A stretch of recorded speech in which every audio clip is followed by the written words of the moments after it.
I don't think AD was going to qualify. Nope. Unless he won all NBA, I didn't think he was going to qualify. Paid him that. But before last season, you could damn near set a calendar by when AD was gonna get injured and not play a game before last season. That's cold, bro. Am I lying? That's cold. You ain't lying, but that's cold, bro. But I'm not. I'm being for real. I got into an argument with a dude on Twitter about. He was like, he called me a K. I'm like, I'm not a K. I'm not a hater. It's just he missed the glass over there. Like, let's be honest. Before last season, so no, nobody is gonna pay him a supermax either. None of those dudes that the Mavericks got right now is worth a supermax deal. Even if they get KD, he's not worth a supermax. But see, that was the whole thing when we try to tell Luka, hey, you got to get yourself in shape. You got to get yourself in shape, because if you're not going to be committed to us, then why am I going to pay you $400 million? That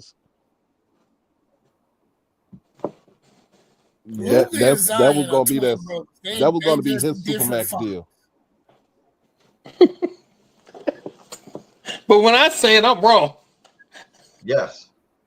Well, at this point, I'm convinced that's why you invite me every other week, because I'm gonna say it.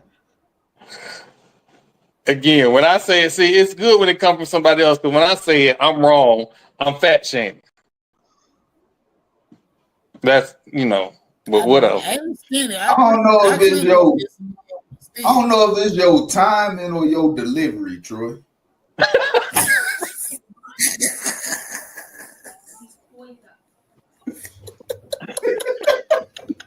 It used to be the timing.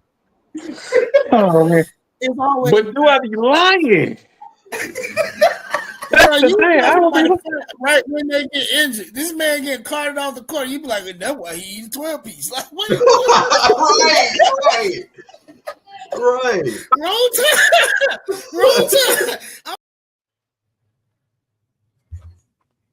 What's going on, gentlemen? Welcome to another edition of the Gathering the Old Men podcast. Myself, TP, Marlo is on the way. Lord Jamal will be on the way.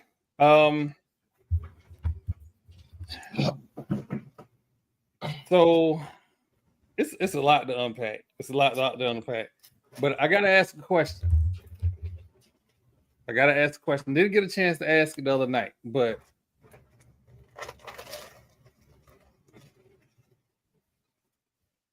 I don't think Ant is mature enough to be the face of the league.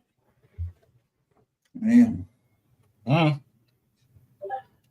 That's a good assessment. You know what? Let's take it back about 2 weeks. Let's take it back about 2 weeks. Way back. Now let me take y'all way back when I was 8 years old. Look, man. Look, they went out there and they beat the Lakers in LA. And he celebrated by walking around their stadium and talking shit. Act like you've been here before. That's what my coach used to tell us. When you get in the end zone, all that dancing and carrying on, act like you've been there before. Basically, do the Barry Sanders and hand the ball off and go to the sideline. Exactly. Because all that carrying on, it shows a lack of humbleness. And when there's a lack of humbleness, don't be surprised when the humble pie is served. And it's always served cold. So have fun in Cancun, but you're gonna have to grow up. You gotta grow up. You gotta learn how to win. And then one thing, you gotta learn how to lose. Because when you lose, say a lot about how you are as a person, how you take that loss. When you give up, look, man's gave up. He gave up. So that shows a grave lack of maturity. That's just my standpoint. I said it last year when they got knocked out of the playoffs. I say, look, he got some growing up to do. He can score, but if he can't pull it together when the game is the most crucial, when it's the biggest stage, then he's not gonna win. And it's the same story this year. So there hasn't been any growth. So go ahead, Doc. So what you just said, man, like act like you've been there, right? The crazy thing is Minnesota ain't never been there like that. One conference championship. I'm sorry, 2 conference championships ever. And that's all they went is to the conference championships. Yeah, they never been to the finals. And never been to the finals. They was dog water for most of the 90s. Because remember, they came in 80. They came in what, 89, right? Mm-hmm. They was in the same expansion. 88, I think it was 88. So they was in the expansion with Orlando, Miami, and Charlotte. So they ain't never been nowhere. Even when KG was, when he was on the team. They sniffed a little success. They sniffed a little success with him. He sniffed a little success. But remember, he got upset with management because he wants to win and he wanted to win now. Like, they never got him a point guard. They never got him a point guard. I'm not. Before I ain't gonna let y'all run roughshod. Remember, they was trying to win, but the Joe Smith contract was illegal. Right. That's right. Joe Smith contract was illegal, and that's how they ended up getting Wallace. Right? Stephon Marbury was not the player that we thought he was gonna be. So they tried. No. Stephon Marbury was exactly who I thought he was. Right. He was a combo guard who was flashy, who didn't play defense. He'd done it all his life. That's what he was. I don't know why people see something and then try to create a whole nother reality for what they're looking at. Women do that. Let's not do that in sports. So with Marbury, like I said, they sniffed it. 04 was the tipping point because they got there. They got to the Western Conference Finals. They got knocked out by the Lakers. I mean, Serbiak was dropping threes. KG was dropping threes and everything, but at the end of the day, they didn't have everything that they needed. And like you said, it's understandable. It's understandable. Like the Joe Smith contract was illegal, and they suffered for it. They suffered for it. They suffered for a whole. They suffered for a whole another decade. Even when they got Kevin Love, they had got Zach LaVine, they had Kevin Martin, they had but you also. So, like, we talk about, these teams that didn't get it done. We always forget about the teams that did get it done during those time frames. These were great teams. The Lakers, the Pistons. I'm talking about the Chauncey Billups and Rip Hamilton Pistons. Right. This is all during that era. Then, you look at the San Antonio Spurs. We got Tim Duncan, Manu Ginobili, Tony Parker. These were good teams during that time frame. So it's understandable that a team that was lacking in some areas wasn't able to get to a championship because it was not easy coming out of the East or West back then. And I think it was more easy to come out of the East, but it was hard to come out of the West because you had like 8, 9 teams that won like at least 45, 50 games. Yeah, and it's still hard to come out of the West, honestly. You look, you know what I'm saying? You look at the records up and down, they all above 500. But then, we go to 2004, right? What happened after that? 2005. Cleveland and it was Detroit, James. So it was Detroit, and then Cleveland they made their run. So the run started in 05, where LeBron went to the finals. So the 06 season, following the 05 season, LeBron went to the finals it was the 07 season he went to the finals. Yeah, 07. I mean, that's what I mean. 06, but 07. But his run started 07, and they went to and he went to the Eastern Conference Championship. 7 straight years. Did it with different teams. He did it every year after that with Cleveland. They lost. He went to Miami, went to the finals every year, and then went back to Cleveland and went to the finals 2 more times in a row. That was literally a whole decade of LeBron dominating the East. So then you got all these teams on the West. Now it's really hard. Now Minnesota, they done lost KG. They done because KG on Boston now.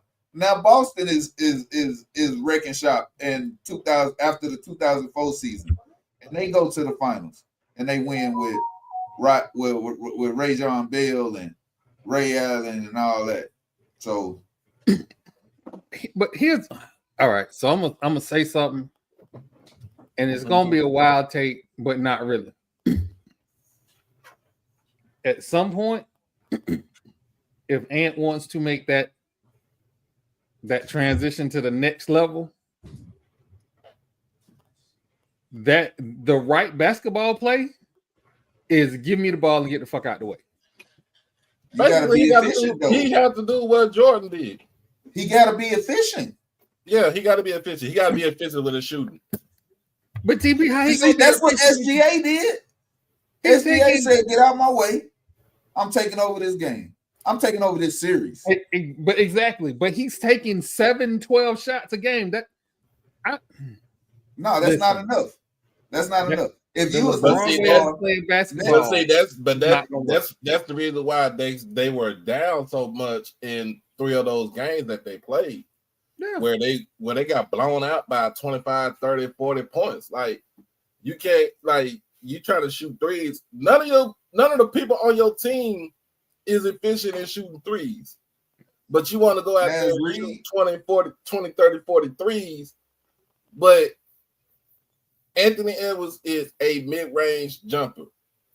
Get you a jump shot. You shoot that mid-range. Well, I don't know I don't know what's wrong with players just not wanting to shoot the mid-range. Because hell, KD's 7 foot, he's 7 feet tall, and he shoot the mid-range more than he shoot that 3-point shot. Because it's a better shot for him. You can't block it. He's 7 feet tall. Right. But look, but check this out. Dig these blues.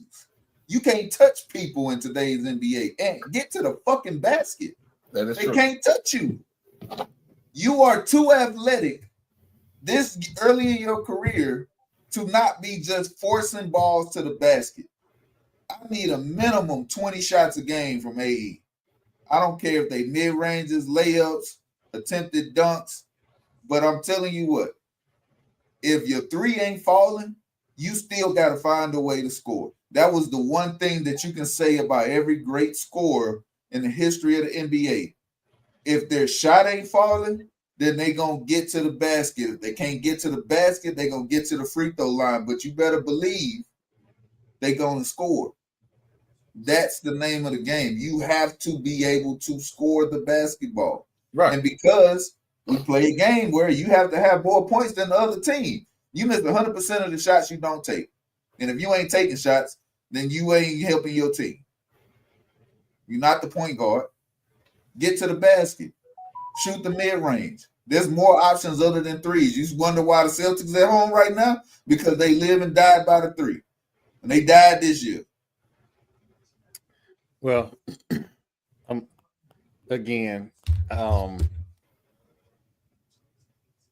I'm sick of this right basketball. I made the best because I heard him say it one too many times for me. I was making the right basketball play.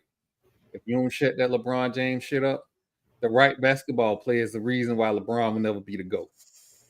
The right basketball play is get the hell out my way. Let me go for 50. That's the right basketball play. Went to 8 straight finals appearances. 8 straight finals appearances. He 50%. It don't matter. He 50%. 50%. But that's beside the point. LeBron would have 8 championships if he said, "Get the hell out of my way and let me do this." That's not his whole game. Imagine if you had that same energy for Magic. We did. So let me clear all this up for everybody. Because people forget. We like to compare LeBron to Michael, but if you watch them play, he's more Magic. It's more Magic. And this who is what people like to leave out of the GOAT conversation for some reason. No, he got 5 rings. He got 5 rings. This is what I keep telling people. And LeBron keeps moving down my list, but this is what I keep telling people. Magic was grilled just as bad as LeBron has been grilled with social media. We just had news reporters doing it. Remember, Magic Johnson was called Tragic Magic after he failed to attempt the last second shot. Right. That stuck with him for 365. Magic ain't get no cakewalk. They said Magic was blessed to go to the Lakers, while Larry Bird was a blue-collar player and earned his stripes. People forget Magic came into the league and won a championship. Bird won an MVP. Hey. So, but anyway. I just be looking for that same energy. I just be looking for that same energy because these are 2 totally different types of players. I'm talking about LeBron and Mike. I agree. You know when we use the whole GOAT discussion, is you comparing apples to oranges, because in any regard, the most dominant basketball player that ever stepped on a court was Kareem Abdul-Jabbar. If we want to talk about dominance, he was the most dominant.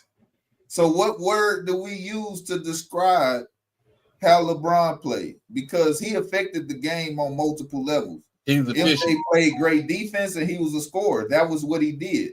He's efficient. That's what he is. Exactly. So you gotta look at it. You got a guy go out there.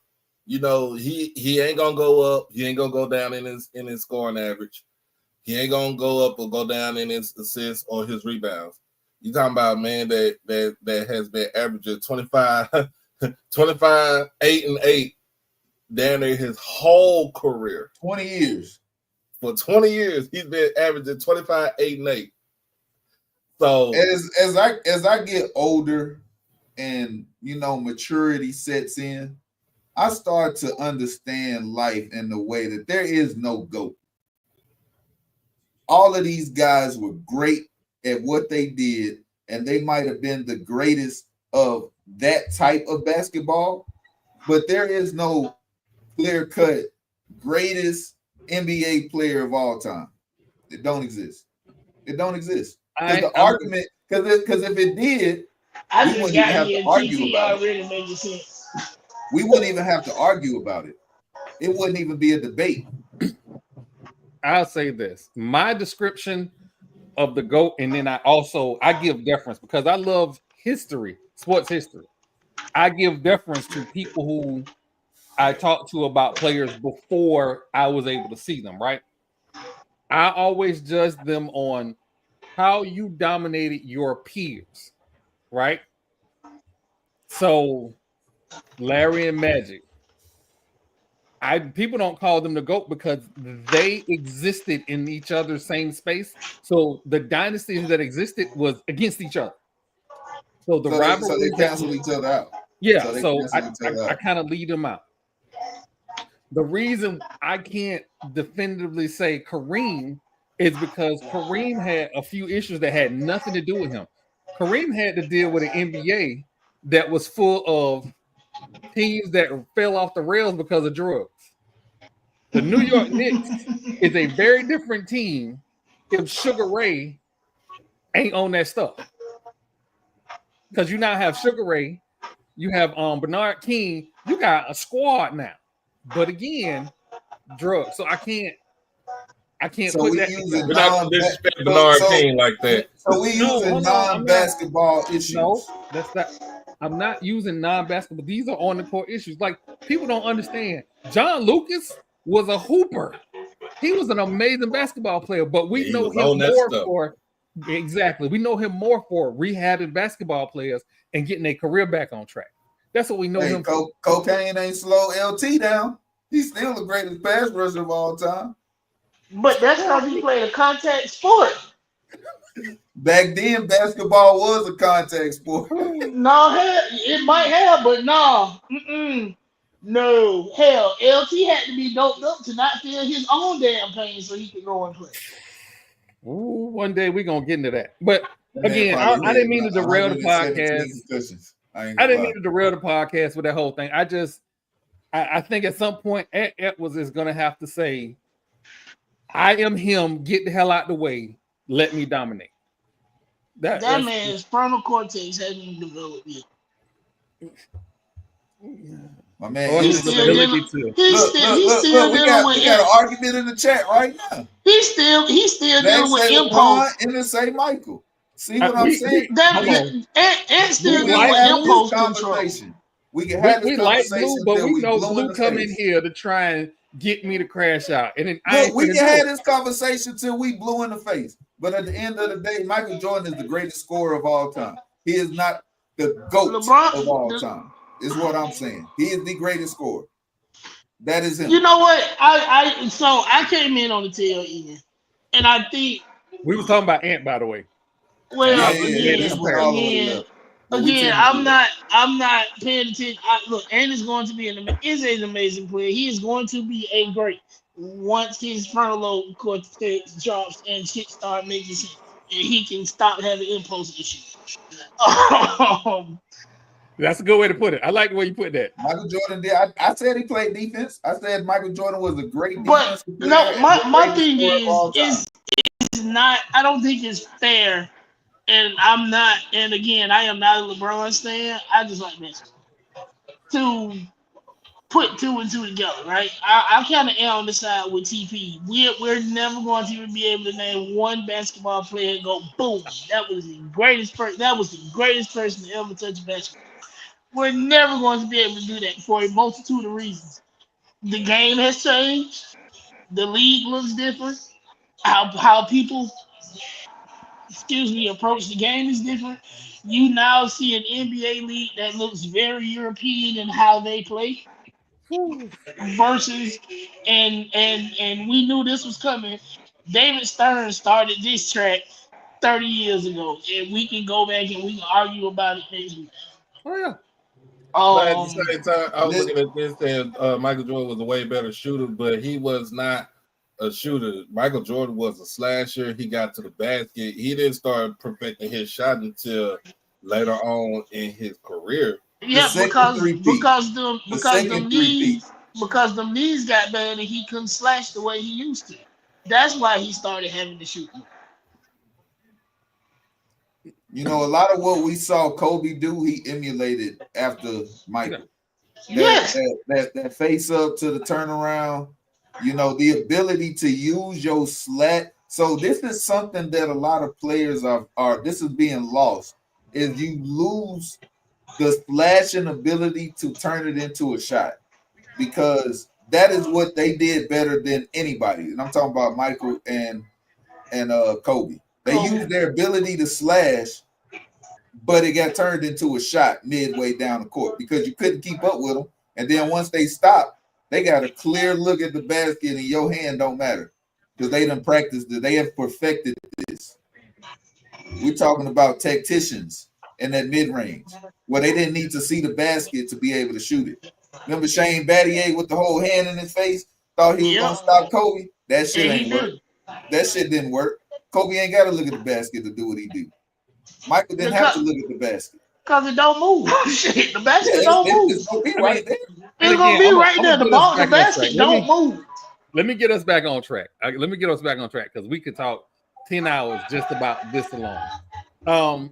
But at some point, like I said, and he's got to decide what he's going to be.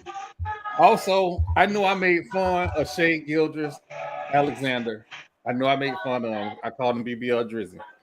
But that team together is better than KD, than Russ, and the Beard. Well, he wasn't really a beard then, but they are better than that team was because they are a cohesive unit. Are you serious? I am serious. They are. Oh my God!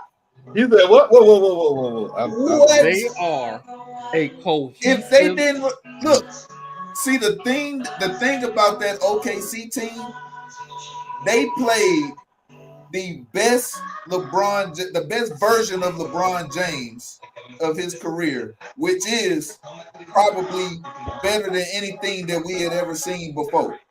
That year, that was the best version of LeBron James. There was no beating that Miami Heat team. It was not going to happen. They dominated the entire season through the playoffs and beat the shit out of OKC. Well, so TP, another part of that cohesive unit is they also don't have a boot skin as a head coach. That makes a lot. There you go. There you go. Who was the head coach? Hey, disrespect now. Go ahead and drop. But this OKC team is deep, right? They're deep, but they have a superstar. They have a superstar who is doing superstar things. Triple doubles, 40-point playoff performances. He is the front runner for the NBA MVP this year. He should win it. If he don't win it, I'm calling the front office because if somebody lied. He won the MVP. Hold on. He won the Western Conference MVP for the playoffs. No, he won the NBA MVP. Hold on. Maul called for it, so I'm gonna go all the way in. Maul called for it. Okay. The disrespect segment.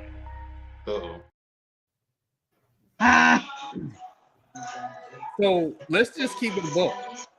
Since you brought up that Billy Donovan led team, Billy Donovan got outcoached that entire series. He did. I wouldn't disagree out that. There is no disagreement. They were outcoached. They were outplayed. OKC has a complete cohesive unit. Everything that Shea is doing, he makes sure that he highlights what his teammates are doing. There is no individualism. Now, again, this is he won the MVP and bought all of them Rolexes. Of course. Yeah. That's what he is. So it's easy to say that a team is cohesive when they win, because Boston had the same team as they did last year, and it wasn't cohesive. So you know, we can use that term very loosely, because let Shea go out there and shoot 20% from the field, and now everybody else can't shoot, and we're gonna be like, oh, this ain't a cohesive team. They still young. We're gonna have all the shit to say. Well, we're gonna have shit to say regardless. Exactly. That's what I'm saying. It's Murphy's Law. We got shit to say. I'm trying to be fair because I just drugged him and called him BBL Drizzy, and y'all won't let me give him his props. That's all. I like the young man. So I like his game. He should have won MVP last year. He should have won it last year. You are absolutely right. He should have won it last year. I'm okay with him not winning it last year more than I am okay with a motherfucking Canadian winning it 2 times in a row over Shaq and Kobe. I'm more okay with Shea not winning last year than I was during that whole debacle. But you talking about Nash? Yeah, Steve Nash was he did not earn them 2 MVPs. I'm sorry. Hey, don't hate on Steve Nash. He was averaging 26 and 13. Those were MVP type numbers back then. For a point guard to average 26 and 13. I'm not going to look up Shaq number. I'm not going to make myself mad. You would be highly upset, but you got to understand Kobe and Shaq on the same team canceled out each other's votes. That's why Shaq had to go. They canceled each other out. Man. Does anybody else agree with that sentiment? That Kobe and Shaq canceled each other out. That's why neither one of them won MVP. Steve Nash couldn't play defense either, Emmett. He couldn't play defense either. Steve Nash can't coach. He can go back to coaching Little League girls soccer. He can do that. Oh, but anyway, yeah. So, congratulations to the OKC Thunder. Another question: since everybody is lapping all this praise on Sam Presti, bruh, it's been how many years since they three left, and we trying to get this man praise? You've had the last person to leave was Westbrook, so he left in what? 2017, 2018. He's the last one to leave. So, but they hadn't sniffed a final since James Harden left. Yeah. And then wait, they did. That's my bad. They did sniff in Western Conference Final. And guess what happened? They blew a 3-1 lead. They blew a 3-1 lead and started the Warrior dynasty. Thanks, OKC. You started that shit. And then after OKC loses to the Warriors, Kevin Durant goes and joins the Warriors. And Kevin said he was getting him a ring. He don't give a damn. Are you fucking kidding me? You started a dynasty and then went and joined it? Can't even consider Kevin Durant part of the dynasty, and I don't care if he did win a ring there. You know what? I'm not. That's I'm Curry's team. Well, again, that was. Did we lose somebody? He don't get credit for that. I'm sorry. So next order of business. There you go. Next order of business. Real quick. We need to acknowledge that Tuskegee is going to be playing under the lights this year. Yeah. Ball and parlay at 8 o'clock. That first game is September 9th.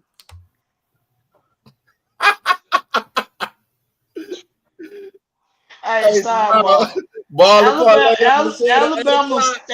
Alabama State playing ball and parlay on them folks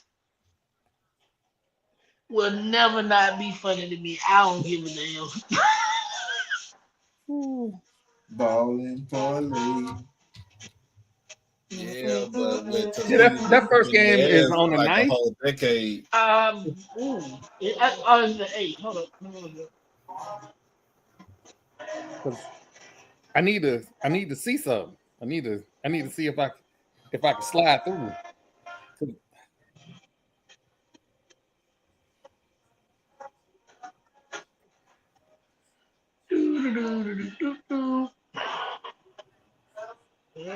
Tuskegee 2025 football schedule. Yeah. The exact time for the Tuskegee Golden Tigers football versus Jackson State game on September 13th. No, not that game.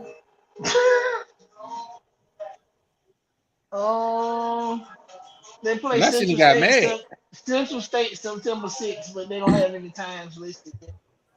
That's their first home game. Then they play Jackson State the next week. For real, like I don't have no cell signal in the house. Yeah, they haven't posted no game time, no kickoff time. Not the game time. I think it's I want to say it's the 8th or the 9th. I think I saw. But if there's a gap between FAMU game and that game, I'm gonna try and make my way over because I've never been to a Tuskegee game. Absolutely never been to a Tuskegee game, and I just want to be under the shed. That's all I want to be. I want to be under the shed amongst the folks. I just hope the lights ain't too bright. Hey, the game is let's say lane November 1st. Oh, what the hell? I just hope the lights ain't too bright. Yeah, it's September 6th. September 6th. Oh, that's Labor Day. That's Labor Day. That's Yeah. Labor Day weekend, ain't it? That's their first home game too. I mean, let's open it up. We might need to. Who's first home game? Alabama State. No, Ski. Tuskegee and Central State. Yeah, Central State. Oh, Yep, Central that's the first State. game. They must be playing. They must be playing at the Red Tails Classic there. That's home Yeah, that's the following weekend. They come to play y'all in Jackson the following weekend. Well, the 13th. Fort that's not Valley. it for them. Fort Valley is Fort Valley 27. Okay, that's the rivalry game. Yeah, that's every game in the MEAC is a rivalry. I mean, not MEAC, but in the SAC is a rivalry game. Yeah, they hate each other in that damn conference. Also, man, they get nothing done. Cause they all within like a 3 to 4 hour radius though. Yeah, and that's why they hate each other. This is college town versus college town. Yeah, pretty much. I like shit like that. There's shit on the line outside. You know what I'm saying? There's narratives to the whole situation. You know, and bragging rights means a lot. No, you're right, but that's why. But that's why we always say, like, if people actually, if real sports fans actually paid attention to HBCU football and black college football, they would fall in love with it. Like, you got teams that been playing each other 100 years. So I got that schedule. So the Red Tails players, they play with the Salem State. Mm-hmm. So Montgomery, then they got Central State, and then of course they got us. That's the WC Guard Classic for us. And man, let me tell you something. Tuskegee history is nasty. They got more black national championships than a whole lot of schools. Mm-hmm. A whole lot of schools. So, but that's being prior Air Force, I always appreciate everything Tuskegee built for and stands for. Know that. Yep. So that Fort Valley game should be a night game in Tuskegee for real. That for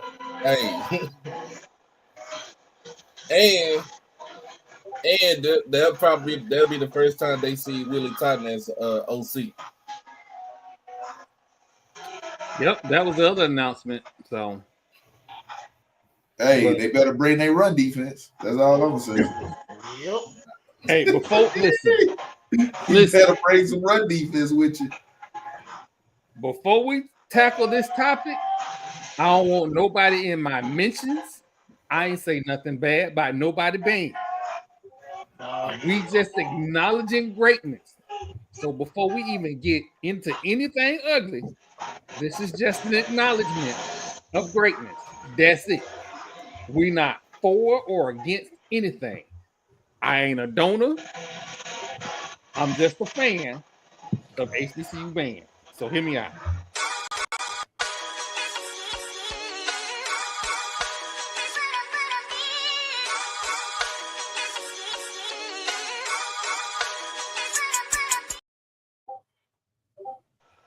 So listen, we need to acknowledge the Human Jukebox. Their documentary won an Emmy. Not a word, not a word. Their documentary won an Emmy. That is a good thing. Congratulations to Southern. I believe, if I'm not mistaken, this was announced like a couple weeks ago, but I'm just getting around to it because we had so much going on. But acknowledging the greatness of the documentary. You said the Human Joystick. Jukebox. The Human Jukebox. Come on, man. They won an Emmy.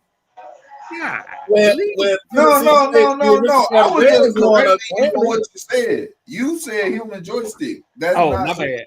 I mean, my bad. The Human Jukebox. Tennessee State, the aristocrat bands, they won a Grammy, and you see me side-eyeing them.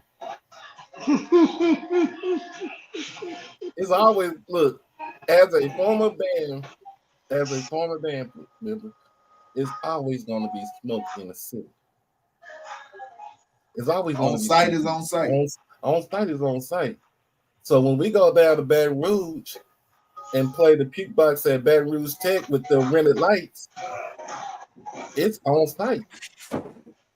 Did you say rented lights? The rented lights. Hey, look. And he gonna have a pair of these on when he do it. Oh, Black Sports Energy too. What? What? Some Black Force energy too. All I'm missing is the shiesty. You can borrow mine. I'm not ungluing the wing though. Hey, the bad wing is gonna stay glued too. Hey, what movie Bob say? He said I'm gonna beat their ass and I'm gonna have my Black Knights on when I do it. Have my Black Knights on when I do it. This is God given. I don't even. This was a good thing, and It's y'all a good just thing. turned Oh, it it's a left. good thing. It is a good thing. It's a good thing, but you know, They still gonna get these jokes. they gonna get them jokes. We want to smoke. I cannot wait till September the 27th comes. That's when we go down to Baton Rouge. We're gonna whoop their ass on the field. We're gonna whoop their ass in the stands. And we're gonna whoop their ass at halftime. Yeah. Black Force TP, Black Force Energy. Black Force Energy. Shiesty Zone. Shiesty on. That's what we on. No, but still though, it's good that they do get they got they got that Emmy, but and it's a good rebound from what's been, from what happened earlier with the young man with Kim Wilson, what happened with him, because he was a member of the group. So that can give them some sort of good, bright spot from what has been going on down there for the last couple of months or so. Yeah. It's always important to have some positivity. You know what I mean? Like, this is something that should be celebrated, and you appreciate the contributions that they brought to the whole atmosphere of HBCUs. That's what has to be celebrated. But they're gonna get this smoke. Facts, big facts. Yeah, definitely. It definitely gives them a better vibe. Again, tragic event. Our heart goes out to him and his family. But this is something good for Southern, and I'm glad something good came out of that. Yeah, I'm glad that something good came out of it. I'm glad that they can heal and they can come together for it. But at the end of the day, when they step out on that field, all that other bullshit go to the side. we in battle mode. Oh no disclaimer. No disclaimer. So side, I guess we kind of touched on it a few weeks back about the whole Black Kings, I believe was the name of the book, that was from the Chicago Bears quarterback and his family. And why am I drawing a blank on that young man's name? So I'm sorry. Caleb Williams. I'm drawing a name, and again, I apologize. His father apparently is behind that book, and so a lot of what was in the book came from his dad. So we kind of gave him some grief about that, and I'm not necessarily going to apologize because I don't think we was wrong in the grief. Give his daddy that smoke. What? Give his daddy that smoke.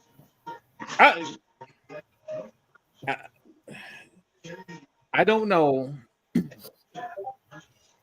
We heard about the whole, like, him wanting a piece of the Chicago Bears franchise leading up to the draft and all of that craziness.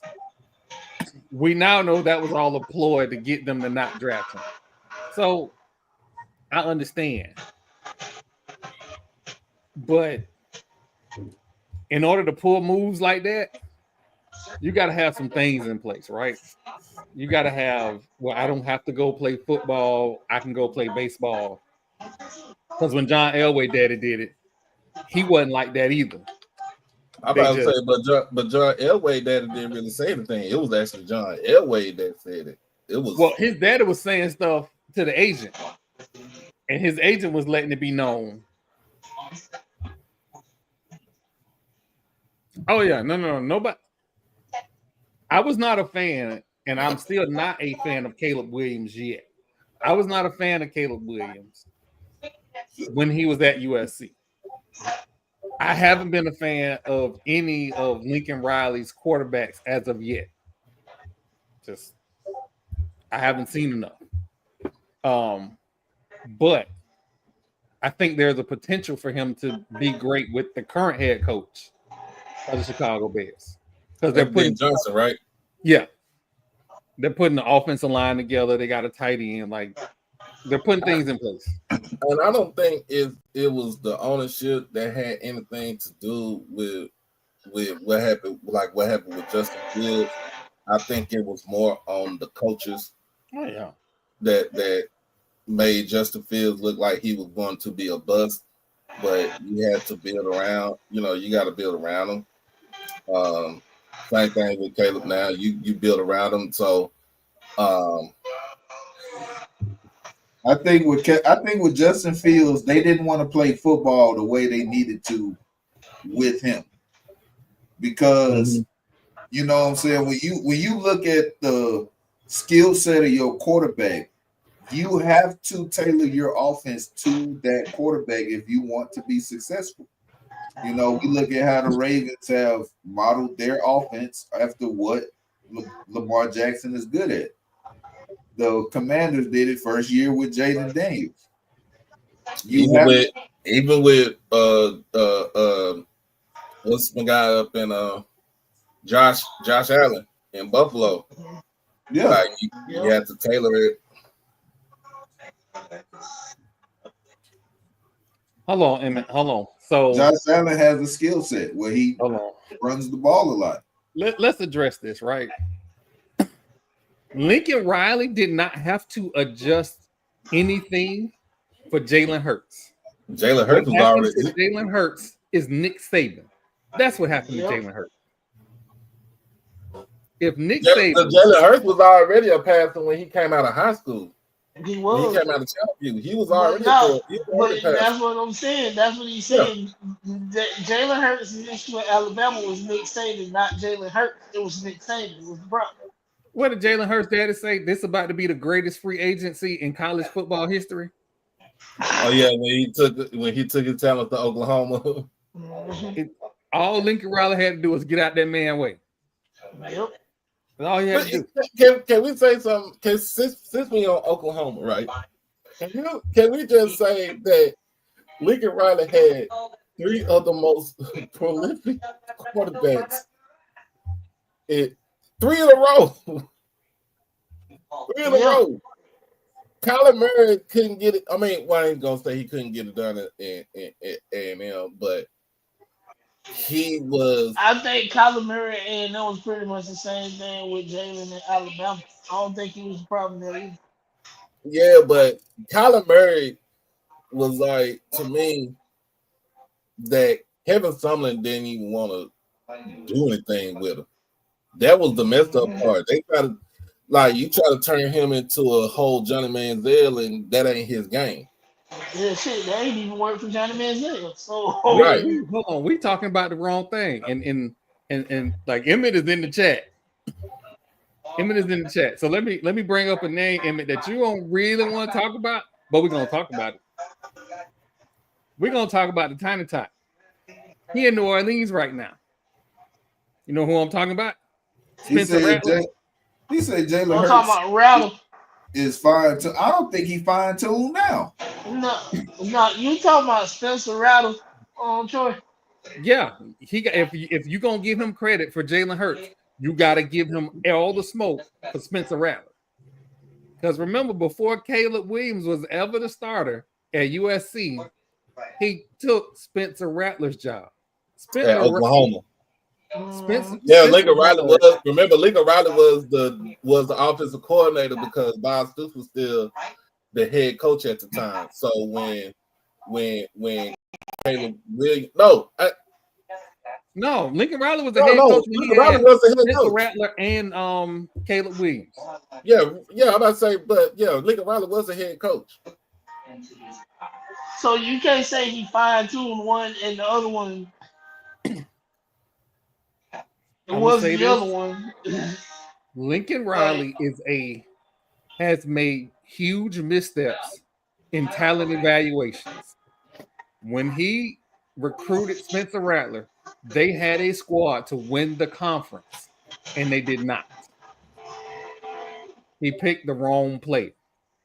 And in his offense, the quarterback is huge. Yeah, the quarterback is the brainchild. So, but I mean, up until he plays stiff competition and has to actually run the football, he is an excellent coach. I think a lot of what we think about when we think of Lincoln Riley is he's a quarterback whisperer, right? He can do that part. But can he turn that into wins? Does that ever happen? I think Lincoln Riley got lucky when he went over to USC and then Caleb Williams followed right behind him. Absolutely. And then Venables had no other choice but to get to go with Spencer Rattler. And he did okay, but he figured that being in Oklahoma is not, it wasn't going to be the same. So he took his going to the SEC. He went over to either way it goes. He still went to South Carolina. He went to South Carolina and had some dude by the name of Jason Brown. Ooh. Hey Jamal, you had a dude by the name of Jason Brown. They took over your spot for like 3-4 games and was kicking everybody's ass in the SEC for South Carolina. So what does that tell you about what does it tell you about Spencer Rattler? You had a dude come in that played in the FCS. Everybody, he was at St. Francis. Mm-hmm. St. Francis program that's going to go Division III. He took that. He came from St. Francis, went to South Carolina, and cooked them boot skins in Ben Hill Griffin Stadium. Don't you love to see it? Don't you just love to see it? Love it. But hey, Jamal, am I lying or not? No. He came down there, and then guess what? The man said, "I'm gonna go to Virginia Tech." He went down to Virginia Tech. He really didn't get it what he wanted at Virginia Tech. He came to Jackson State. Mm-hmm. That just tell you that just let you know everything about what happened in between that time with when Spencer Rattler switched over to South Carolina. He was never the same person. Shane, in fact, this is being look. We talking about the son. We talking about Frank's boy. Shane is playing beamer ball. What his daddy was playing. They just modernized it a little bit. Shane ain't his daddy. No, he ain't his daddy. Not the big league, but he kind of modernized a little bit. But the whole thing is, could Spencer Rattler could he elevate himself when he got to South Carolina? He didn't. He was one of the biggest what ifs. Because I feel like he would have stayed at Oklahoma no matter if he was coming to the SEC or not. But Oklahoma, remember, they didn't go to the SEC till last year. So it really didn't even matter. They were still going to be in the Big 12.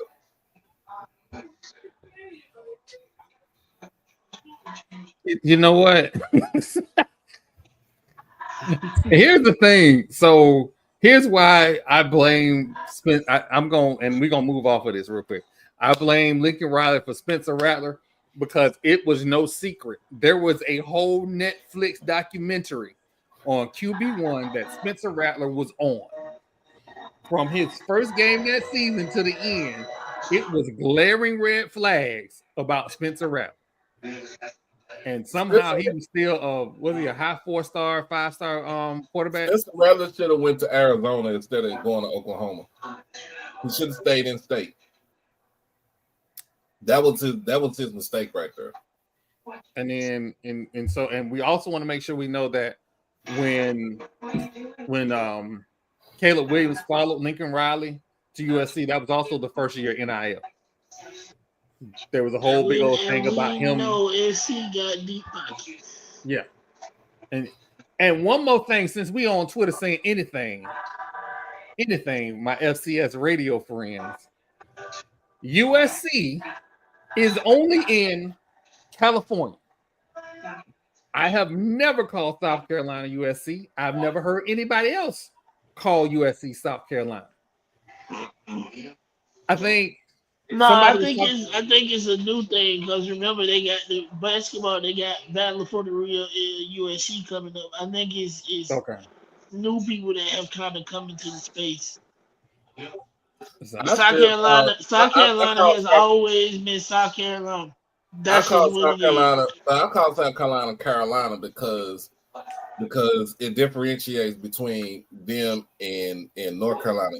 Because we always call North Carolina UNC. We know it just like that. So I always call South Carolina Carolina. Okay, you're Carolina. Yep. Cool. I mean, what that? So this them calling them USC. That's some new shit. USC is always going to be Southern Cal. It's always going to be Southern Cal. That's it.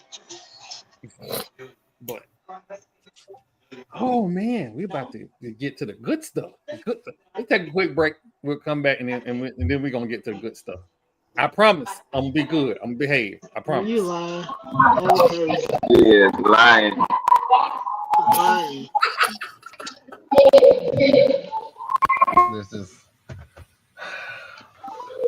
This phone call is a risk. This is what you call. And he doing that, and you doing it live. Hey, quick question. What shoe size is Ash? Because Marlo is going to get him some snakeskin Rattler Air Force Ones. Yes, sir. He getting them. He what size is he? I don't know. You don't know what my shoes last. Shit, am I supposed to know that? Oh, dear Father God. Remember when I said First of all, you interrupted me eating my fucking french fries, and that's rude and disrespectful. Let's get that out of the way. Number two, What happened? I want to say a 5 feet. What happened? I think it was 5 was the last time I bought a pair of shoes. TP dying said something good just happened. What happened? Did you listening? I am listening to you, Melissa, and so is podcast. Sweet baby Jesus, what just happened? This has got to be podcast gold. You don't interrupt the woman when she's eating French fries. Lesson learned today. That shit is more funny. Well, that being said, real quick before we get into the main event, I got my diagnosis report back. I do have prostate cancer. I go tomorrow. It's okay. We caught it early. It's contained into the prostate, no spread. We caught it early. I'm gonna be okay. I already started looking for a new car, so you know I'm gonna be okay because I already started looking for a new car.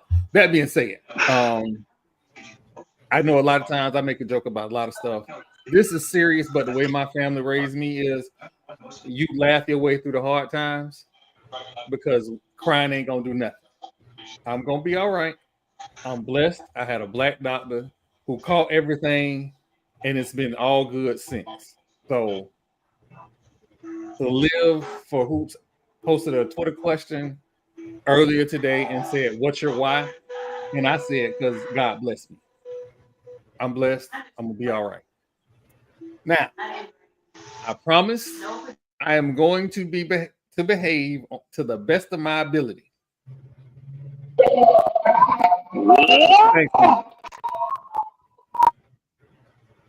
So you said that last time, bro. It ain't gonna happen.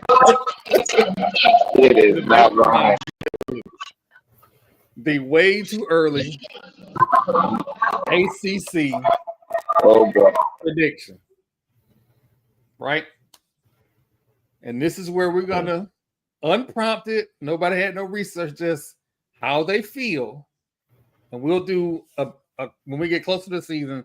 We're gonna do the ACC, SEC, and all of that. But just getting the feel, because a lot of people doing a lot of talking on social media about what's going on in the offseason when it's still players that's probably going to enter your program in the transfer portal. And, you know, the Coral Gables HOA just spent $4 million on the offensive lineman. So we just wanted to see where everybody was at. $4 million on the offensive for one? All 8 of them. $4 million He bad because they got money. Offensive line. For one? For one. Yeah. Oh, they smoking crack. That's what I'm asking. Was that 2 of them? No, just one. Just one. It wasn't no 2-for-1 special. Shit, you can buy a whole line for that. And They gotta protect Carson Beck. Ain't his girlfriend already cheating on him and they just got down there? Yep. They're not even paying him much more than that. He got $4 million too, right? Yeah, he got more money than he would have got if he'd entered the draft. I'll tell you that. Because he wasn't gonna go high. Nope. He would have been down there with Shador. Shador and Quinn Ewers. Quinn Ewers would have made so much more money if he'd have stayed in college. Yeah, he would have. He should have stayed. He should have stayed another year. I think he would have stayed. If he would have made more money if he would have left last year. Last year, nah, I still wasn't sold on him last year. I think he should have waited 1 more year. I think he could have did what Carson Beck did and entered the portal, and somebody would have gave him $45 million. Notre Dame was offering him 30. God damn. 30 mil? 30 mil? Shit, that's that cat. They offered who 30 mil? If I'm not mistaken, they offered Quinn Ewers, and people was flipping out like, why he not staying? That is insane. You know, I think about it. These representatives, man. They Clutch Sports, bro. These kids are signing with Clutch Sports, man. It's Clutch. I'm gonna say this: if there is an agent that I am desperately trying to get onto the podcast, however, I've been told emphatically, I ain't doing nothing until the season starts. So I respect that. Handle your business. But again, I'm gonna put this disclaimer out there. I am going to behave myself. Why you lying? We're gonna go through the ACC, right? I'm gonna start out easy, and then we're gonna break it down. I bet ain't nobody gonna pick Russ State. I bet. I know I ain't gonna do that. Are you done, sir? You have. Okay, I'm done. This man is Loki tonight. I swear to God. So I'm gonna go around to everybody and ask them who they think is gonna win the ACC first. Doc, who do you think is gonna win the ACC this year? Be real honest with you. I would say Miami, but I want to see how Carson Beck does with that, coming off that shoulder injury. I would have said SMU, but I think their roster got overhauled a little bit too much. The starting quarterback went into the portal from last season. They got a lot to work on, but they got big NIL donors. Florida State. If Norvell don't get that shit done, if he don't get it done, they better not fucking call Willie if he don't. if he don't get that shit done, leave that man in Miami. That man about to get a pink slip. A pink slip, and Florida State is going to have another buyout. First off, Maul trying to get me to crash out. I ain't finna do it. Keep going. The big thing to me is going to be Clemson. K Klubnik. You know what I'm saying?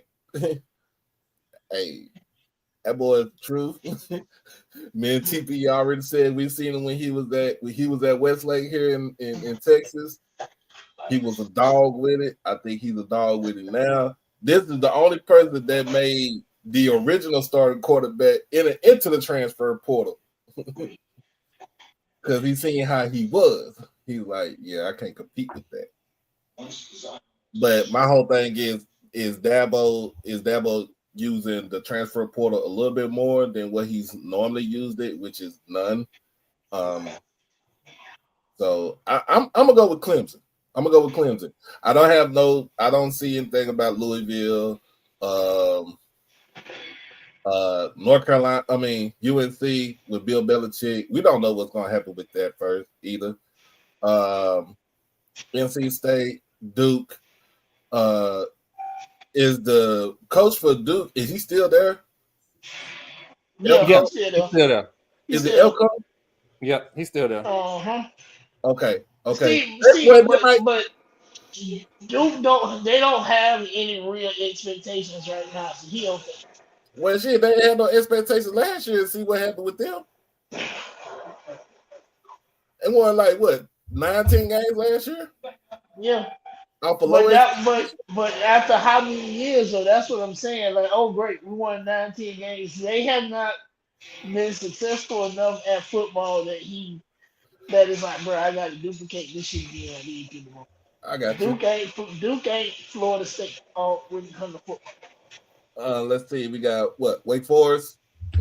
Nah. Do they even still have a team? Yeah, they still got a team some way somehow. Syracuse. That's a sleeper right there. I mean, that's a sleeper team right there. Who you got winning it? We're gonna get to this other stuff in a minute, but who you got winning? I got Clemson. I got Clemson because of Klubnik. What you got, TP? K Klubnik will win ACC Offensive Player of the Year, and there's no doubt in my mind right now that Clemson will get a playoff berth. They will finish in the top 12. They will win the ACC, and they will be in the playoffs. K Klubnik. Marlo? I'm going to make mine 7. Clemson. I think the lineage and the product that they can put on the field defensively is going to be the biggest difference. Now, the offense has a tendency to slow down, but they got more weapons. I think Dabo kind of figured it out. You got to grow up or he's going to get blown up. Jamal, what you got? Clemson. I'm rolling Clemson.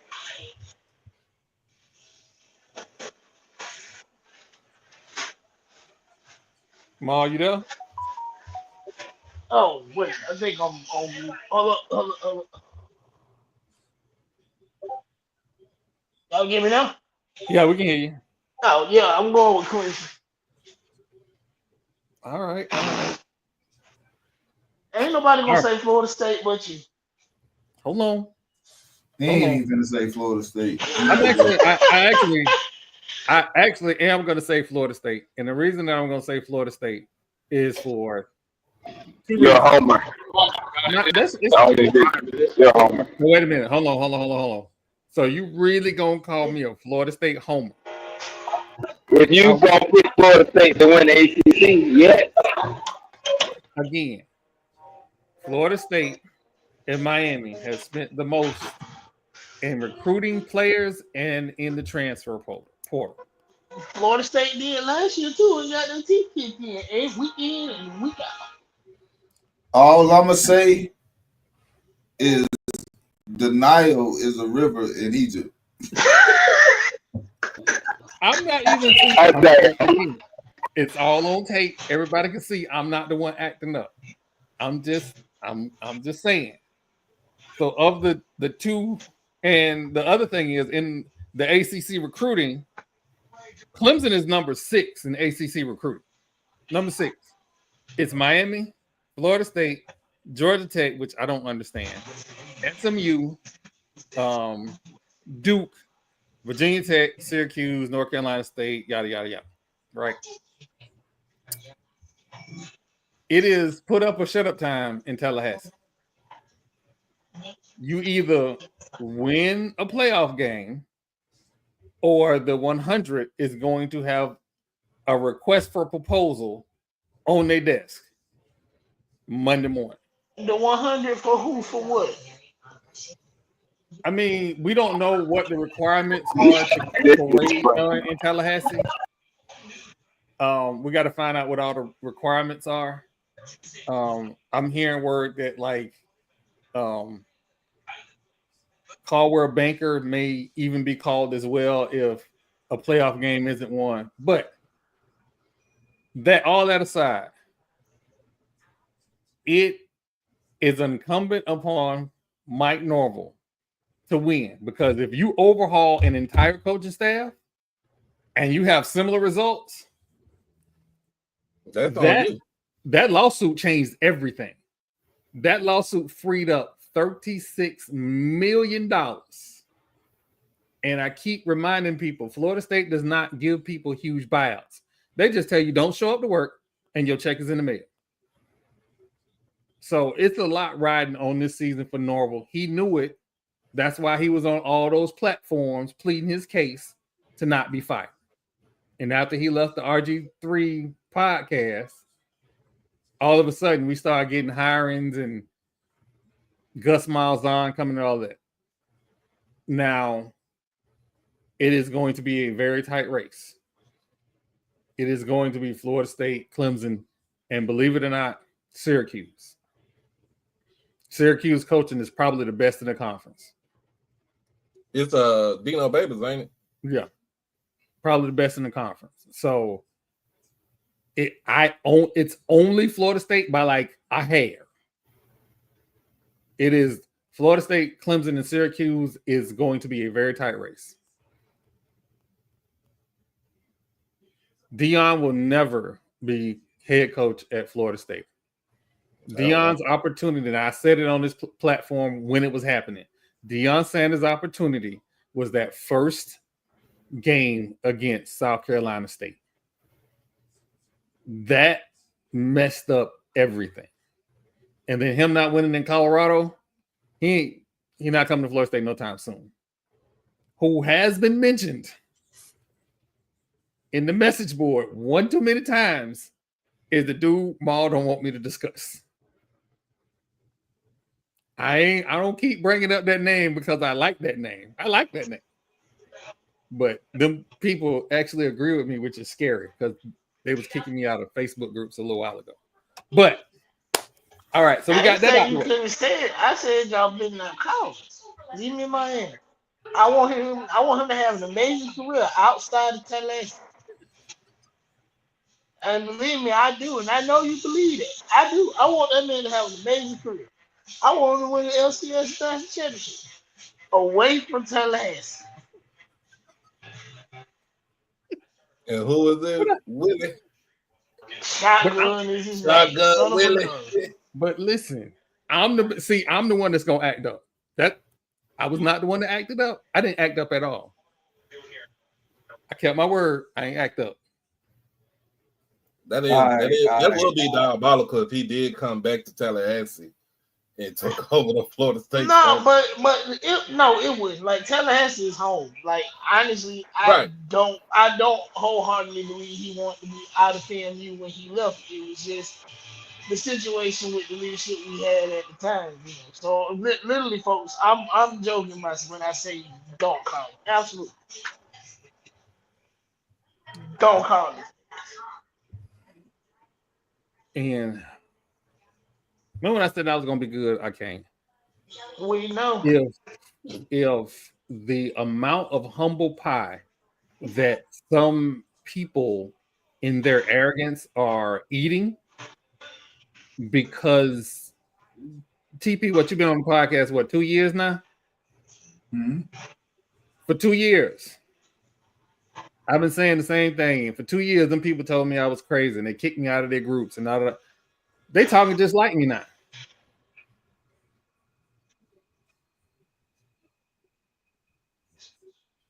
It wouldn't, Emmett, to be honest with you, it would not be as bad as you think it is. There will be more vitriol for another lady at another school than it would be for Willie Simmons. Yeah. And it would not be as bad as people think. The vitriol that we would have if Florida State don't win a playoff game will be for a dude that used to have cornrows. It will get you. If you think 6-6 ain't good enough is bad, if that man don't win a playoff game after we done flipped all these tables over for him, whew. That being said, I ain't saying he on a hot seat, but it ain't cozy as it used to be. That thing a little warm. So you trying to get me to crash out, and I ain't finna do it.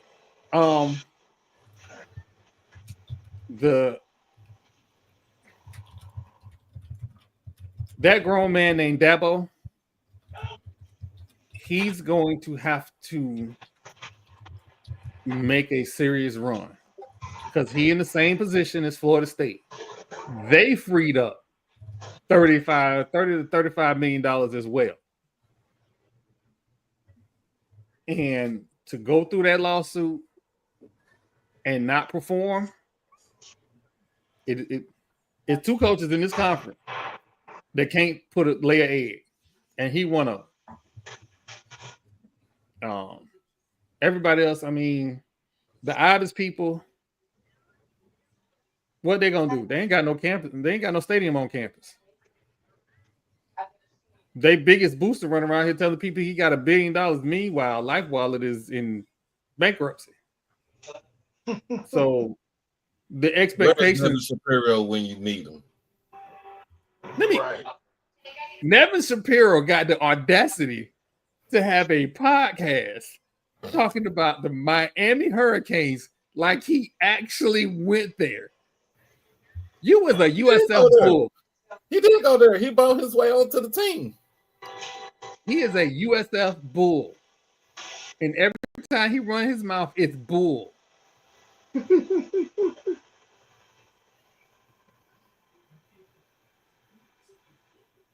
I don't, and that's the thing. I don't know how Clemson is going to do buyouts because remember we didn't hit buyout culture until after Dabo got that job. So I don't know how that is going to go. I go to church with Clemson alumni, and I listened to her talk about the program, and it's just interesting. You don't normally get. Clemson fans are more dedicated and could care less about the business of college sports, but recently they've been made to care, and so the discussions are a little different. I don't know what's going on with Louisville. I don't know what's going on with it because Kentucky got a lot going on in their state with the University of Kentucky creating an entirely different entity for their athletic department, the state changing rules for NIL and all that stuff. I don't know. I don't know what's going to happen with Louisville. SMU should be a threat, but we didn't see their spending And we No, won't they're lose. spending. You know what? Emmett, You let know me go what? ahead and Think say about this. when you talk about SMU spending. Think about it this way: the average student there pays out of pocket, and their tuition ain't cheap. Yeah, it's private school. Yep. Them pockets deep over there. Them kids is there for the hell. They got promised jobs and they parents companies. They just there for the hell. Yeah, they got like seriously. You really think about it, man. The poorest kids on campus is probably the student athlete. You know, Yeah. I think Emmett definitely want to see me crash out. I can see it. I can see it. The disrespect segment. Uh-oh. Jimbo Fisher is a liar. The truth ain't in him. I hope all the bad things in life happen to Jimbo Fisher and nobody else but Jimbo Fisher.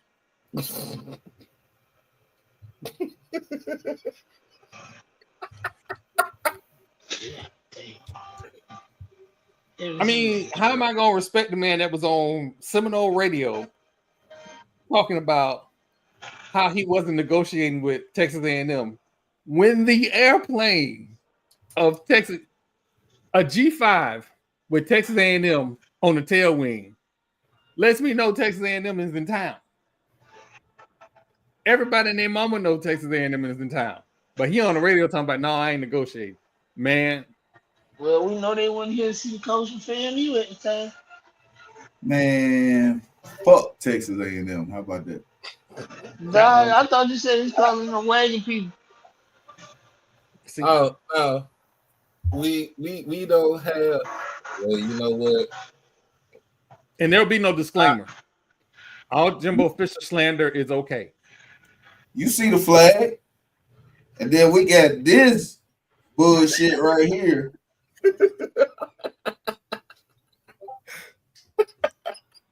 Horns up. At least I ain't giggle. What the fuck is this? Listen. Horns up, man. Hey, look, we don't fuck with no Aggies or no wagon people around here, man. Listen, I'm gonna be honest with you. We don't mess with no Aggies or no wagon folks. Listen, Emmett, I'm gonna be honest with you. I am okay with Jimbo getting his money.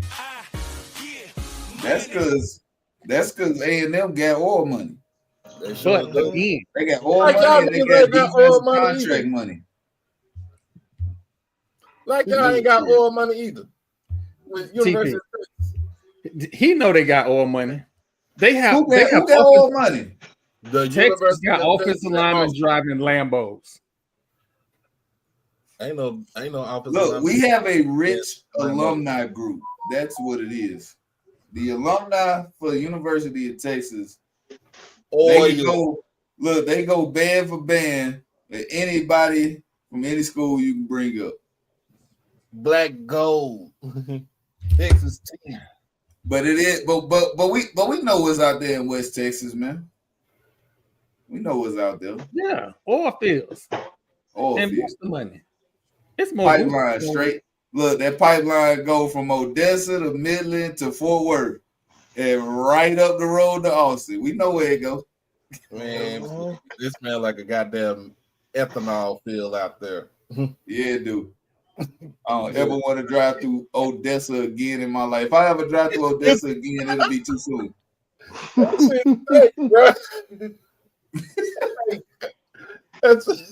I rolled right by Permian High School. I said, "Boy, it's steak out here. I can't do it." We was driving to California about a couple of years ago, and it would probably have to be about at least midnight and 1 o'clock in the morning because we were just going straight shot. Man, I was like, the fuck is that smell right there? It smelled like a dead animal. And then I said, like, oh, those then the oil fields, right? I'm like, yeah, you ride right by them too. You see the little things going up and down. You know where you at. Going up. Yep, you know where you at. So, but again, like I said, it's I keep forgetting who else is in the ACC. You got we did get Kyle. Do you know Stanford? You know what? Let's talk about it. They just boosting up the GPA. They still a non-factor though until we see some recruiting classes, and if they are able to get some players out of the transfer portal that can meet their academic standards, because we know that Stanford is more than just sports.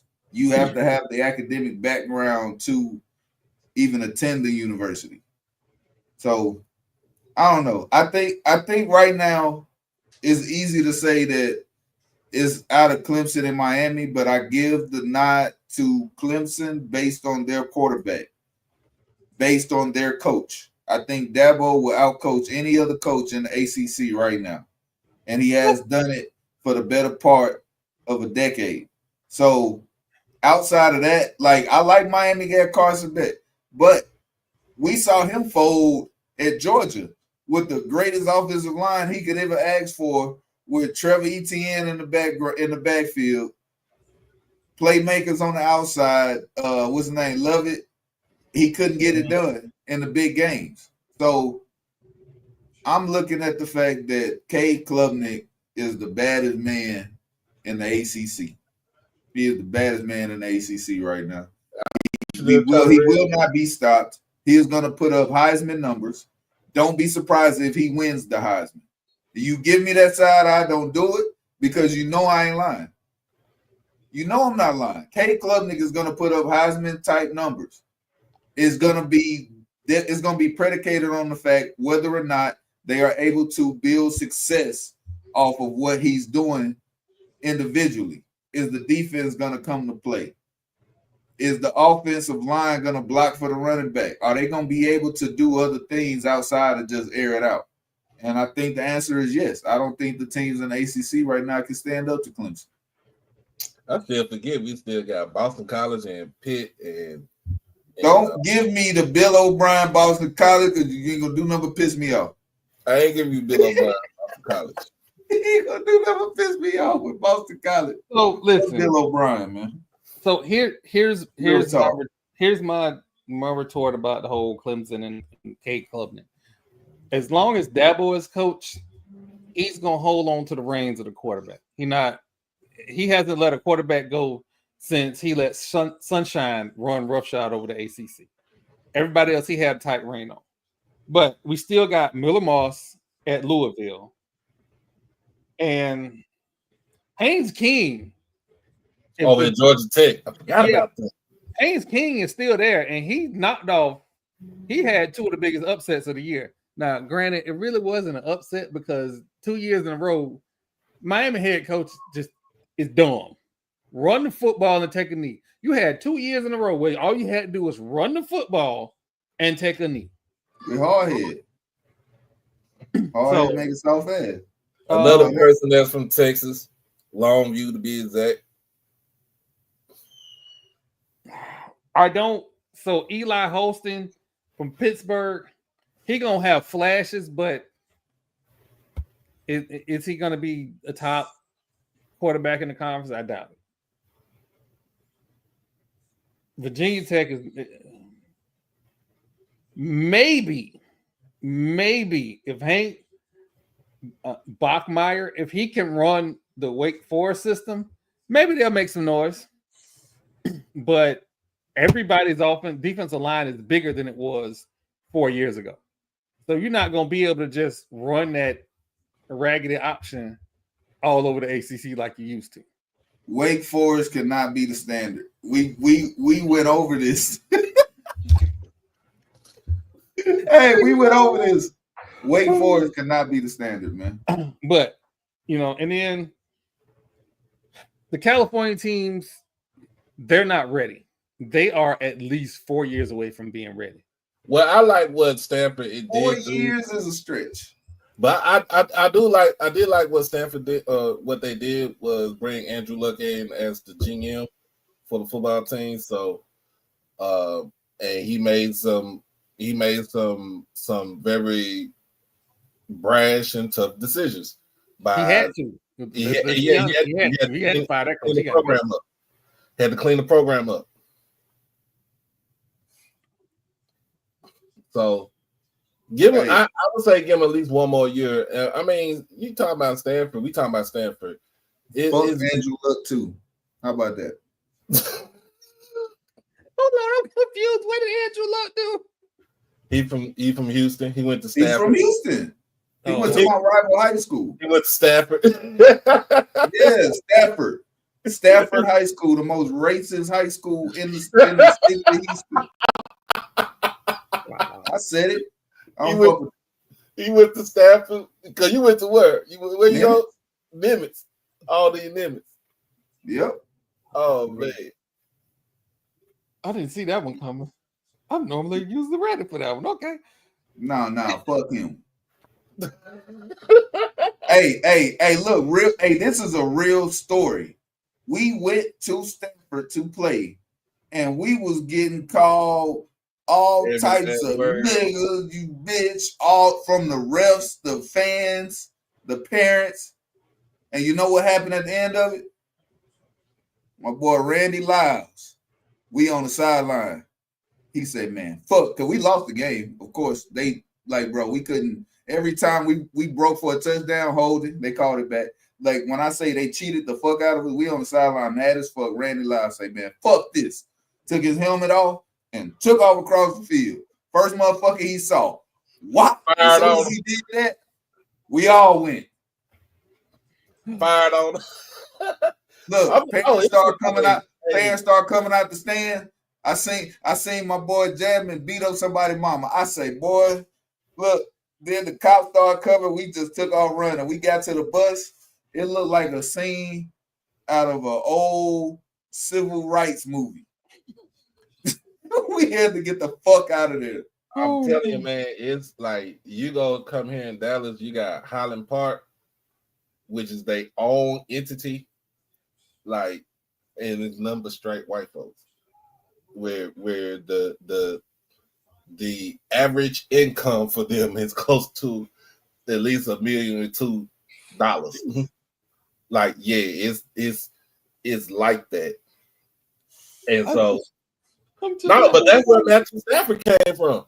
That's what I'm saying. I'm letting y'all roll on the Matthew Stafford and Andrew Luck hate. Nah, fuck Matthew Stafford too. Yeah, because he gave. Now, don't get me wrong, he was good when he was in high school. He was good because he ran through the playoffs and kicked. Oh no, they destroyed everybody. He destroyed everybody. They went on a generational run. And there's another quarterback that came from Texas that went on a generational run in high school. He went on to become an NFL MVP, Super Bowl champion, and should be Hall of Fame coming up. The man Drew Brees. Drew Brees. Oh, when he was at Westlake. Austin Westlake. Patrick Mahomes when he was at White House. Yep. Like, even though they lost in the third round of Mesquite Poteet, he lit them, bro. Troy, the man threw for almost 600 yards in the playoff game and still lost. And still lost. 600 yards and 7 touchdowns and still lost. He threw for 771 yards in a college football game. And still lost. And lost. And still lost. Everybody would have to square up with me afterwards. Everybody would have to square up with me. Like, when we get to the locker room, he would get ready to square up with everybody.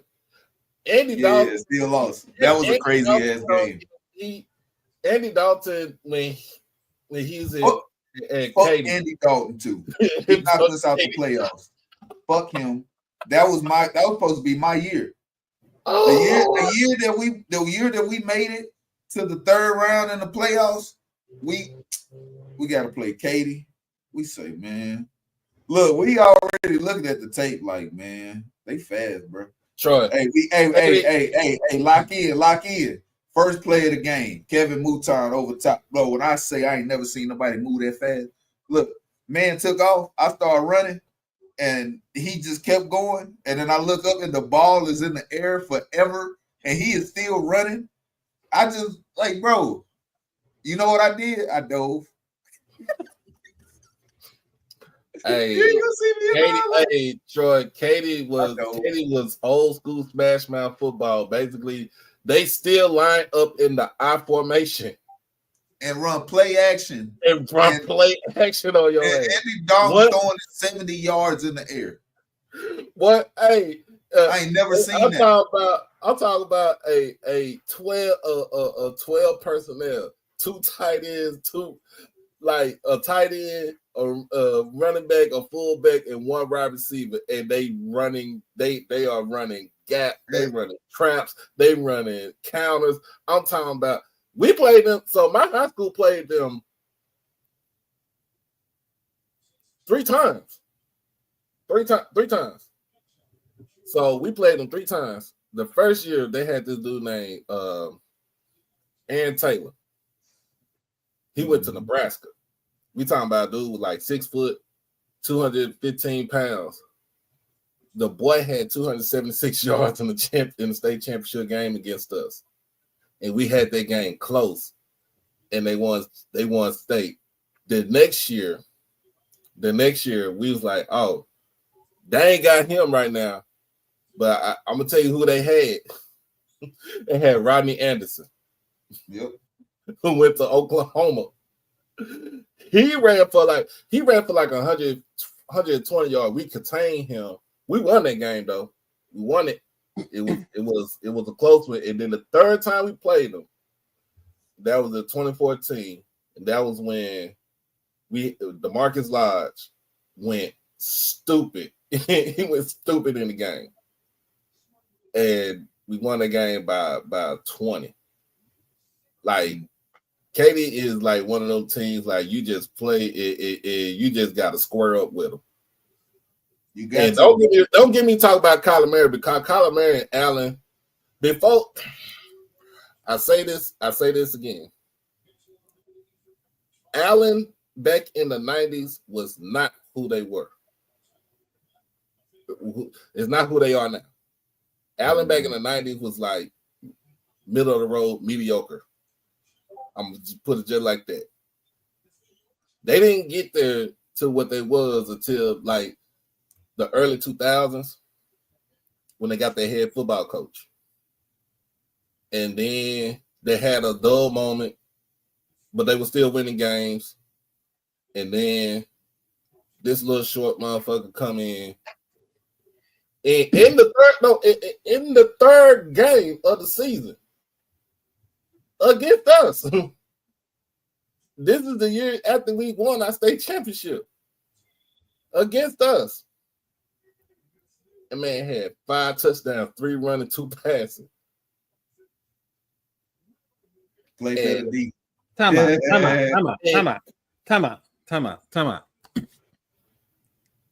I'm about tired of these NBA referees letting my point guard get tossed all over the court and not calling a foul.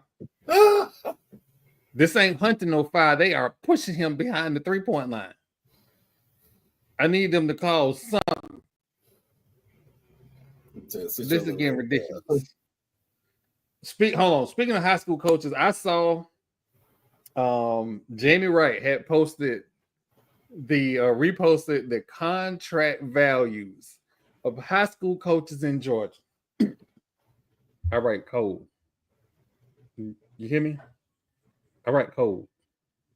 I got 2 side jobs. One coach is making $288,000 a year. What in the Catholic stolen money is going on? That'll be Coach Parker one day. Don't even worry about it. Well, when you get there, let me hold up. I got you. 288.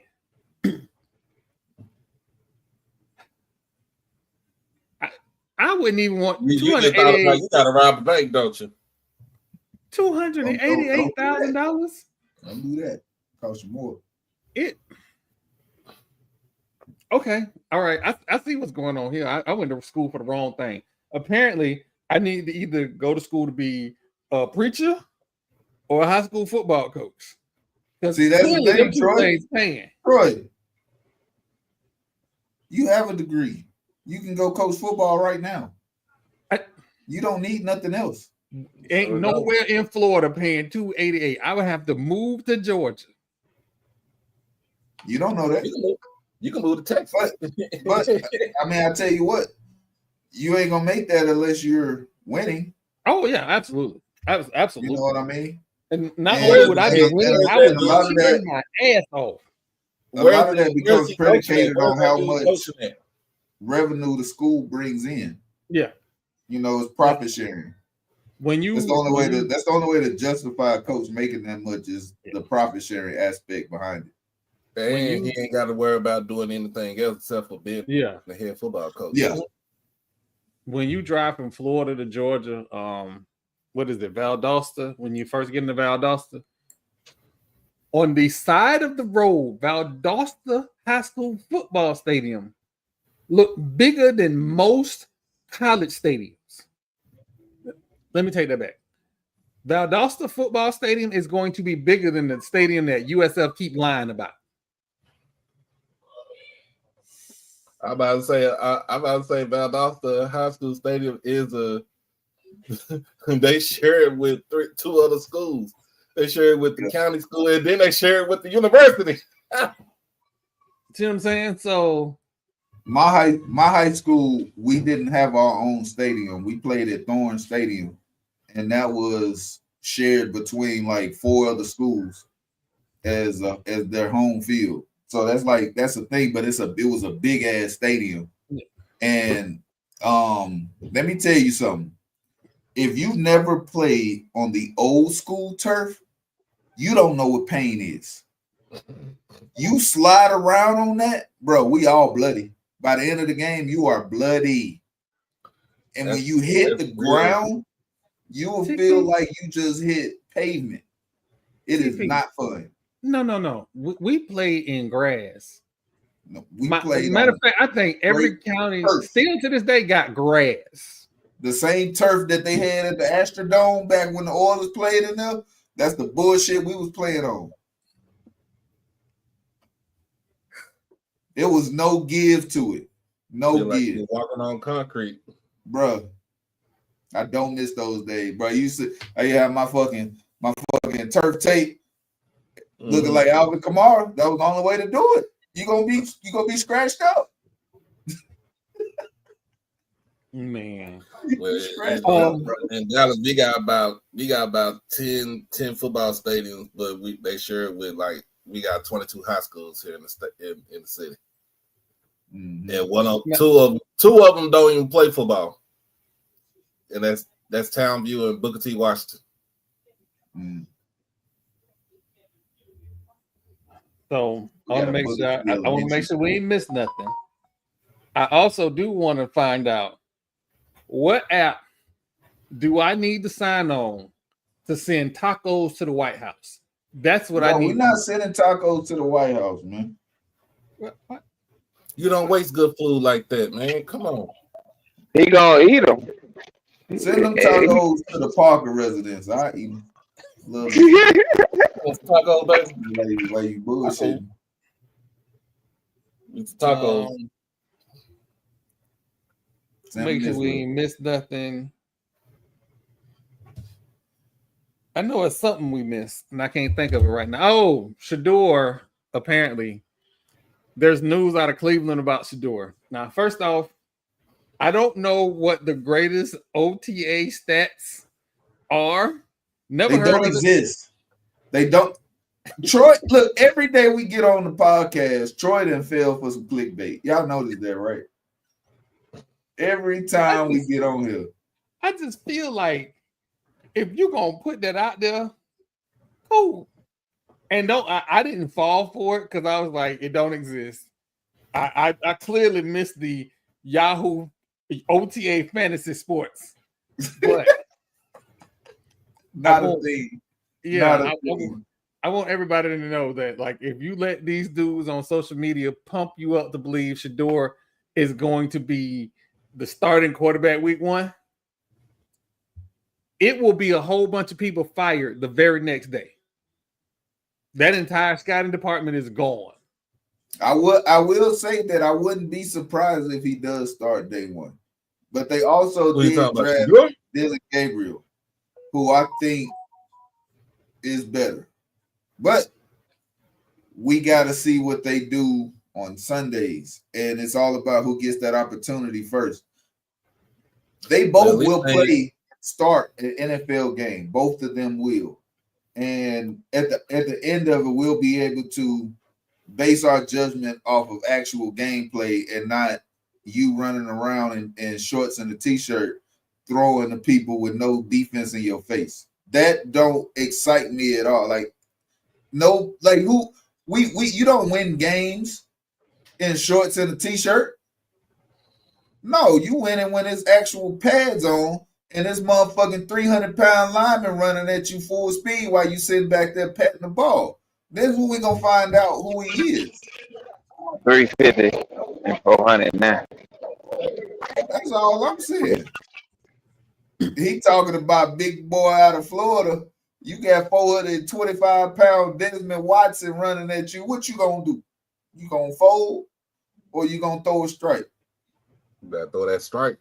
Because anybody can throw a strike with nobody in their face. You better get his 40 time up. That ain't happening. That 40 time. That's what. You know what? Thank you. Only person who ran a worse 40 time than him was his brother. So there was a fight in Tennessee, and Restrepo couldn't get away. That man knotted up. You seen him? hey. I mean, better not try that again. Like, come on, man. Ivans can't run and he can't fight. Matter of fact, he the only person ran a worse 40 than Shadua. Oh, God. Man ran a 4.8. Oh, man. Yeah, they Shadua run like a 4.7 or some shit like that. Hell, he did run a 4.7. Yeah, 4.7. Shallow ran a 4.56. Oh, man. Oh, God. Ran a 4.8. I've never seen a receiver, small guy, run a 4.8 and get drafted. I've never seen it. He got drafted because what's his name asked them to draft him. But I will say his highlight tape, he plays a lot faster than 4.8. Yeah, I'll agree with that, especially when he played on bootskins. Oh my God. He gave them work for 4 quarters. Work. And here's what's funny. Our cornerback got drafted because of what he did against Restrepo for 2 years. But you don't have to be the fastest guy on the field as a slot receiver. Julian Edelman probably ran a 4.7, 4.8. He was not fast. But what he was open. So if you can get open, you can catch the ball, you can make some plays. But it got to be schemed that way. Danny Amendola wasn't really the fastest one. He had quick feet. Danny Amendola. Hey, he went to the other high school so after I left Nimitz, after my junior year, after we got knocked out by Andy Dalton, I went to the Woodlands and Danny Amendola. They had Danny Amendola posters. This motherfucker just left the school and they talking about he the greatest thing ever. But he ended up making it to the NFL. You went to the Woodlands? Yeah, for a year. I got kicked out. Yeah, no, I wouldn't do that. I got it. Oh my God. Look, I got expelled senior year 2 months before graduation. They said, because I got into my 3rd fight of the year, and they were like, yeah, we don't do that out here. I said, oh, okay, that's fine. And then I went and graduated from spring the next year. That's even worse. Nah, spring was mixed. Spring was like 35, 35, 35, black, white, and Mexican. It was probably the most diverse school you can think of in that area. Okay. Emmett, you are but when I went to the Woodlands, I was one of 20 black people in the whole school. Oh my God. Yeah, it's that bad. There was one good-looking black girl in the whole school. And she liked white boys. So it was feast of no-go. It was a no-go. God. Damn it.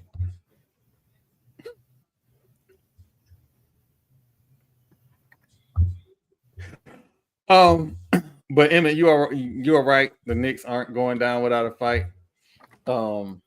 They better win game. What's this game? Game 5? This game 6, ain't it? This game 5. This game 5. Yeah, you better not get knocked out in 5. Y'all can't beat Minnesota. Hey, but look, the scary part is game 6 is in Indiana.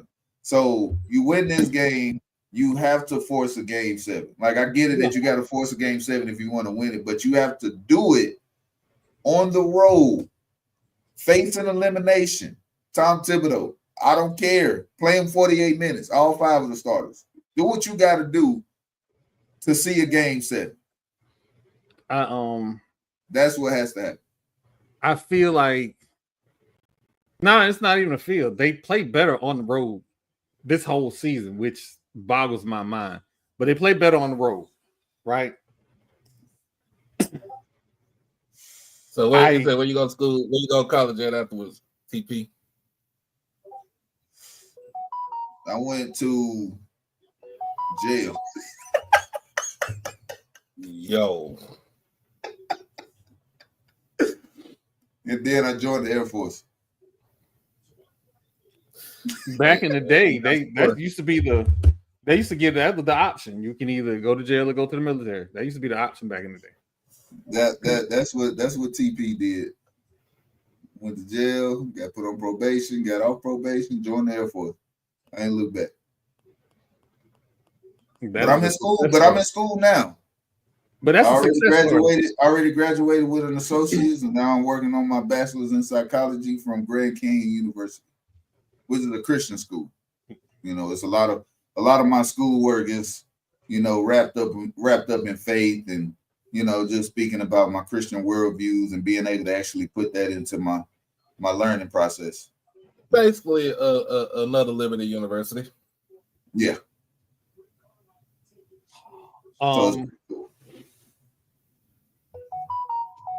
I want to send a shout out to the University of Texas. And I normally don't celebrate women losing, but they beat them boot skins today. In what, softball? In softball. And the College of Hard Knocks facts. I will celebrate and touchdown dance every time a boot skin lose. I don't care if it's badminton, hopscotch, full square. I'm not gonna say how I feel, but y'all know how I feel. So that happened today.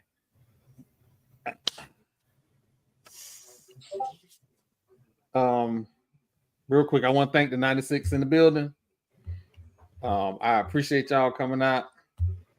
It has been it's been an amazing week, and a lot of people don't think, you know, oh, you got your cancer diagnosis. How's that an amazing week? Because for a week and a half, I didn't know. And you've seen me on this podcast, and I can look at the replays and see I wasn't me. Like I was being weighed down. And knowing lifts a lot of stuff off my shoulders. So for everybody that came to the podcast, whether you came through Doc's portal or however you got here, thank you. I'm going to be okay. I have a praying tribe and I have a praying aunt. So I'm going to be okay. I pretty much know what the plan is, which is why I started shopping for a car. Because that Escalade looked kind of nice. So I got my head on straight. Also, you're going to start seeing a lot more of us. Be prepared to be sick of Fatmouth Sports. We're going to be everywhere. Edward Waters, SWAC, Atlanta, Miami, maybe even the Bucks. I'm going to give them another run. I ain't said nothing bad about the Bucks in a while. So we'll see. You don't know.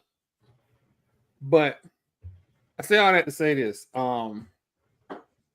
Lead with love always.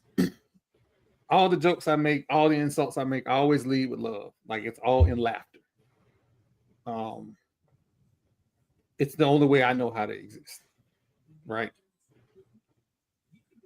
It is a lot of things that can make us sad. There are a lot of things that can take your mentals. It is okay not to be okay. Long as you keep moving forward and you still here, you're gonna be okay. It's just a season that you're going through. Absolutely, absolutely. I say this all the time. I went to my doctor because I couldn't stop itching, and my black doctors did blood work right then. Mind you, I had been to doctors on a regular basis before that, so my black doctor saved my life. But again, embrace your family. Have fun with your family. Like I make this statement all the time. Wherever I go, Ash go. He need to see everything. So again, I'm thankful for my crew. I am blessed to have the best crew in the world to work with. And we take this, all the joking, all the fun that we have, we take it deadly serious. So thank you. That's my time. Doc. What's happening? What you got for us today, man? Other than going to the job in a few, still got t-shirts. The wife is still doing. We're coming up with online store and trying to get her stuff going, trying to get her podcast going. It's coming down the line. Of course, we got football is officially here since basketball since NCAA baseball is pretty much over and done for us.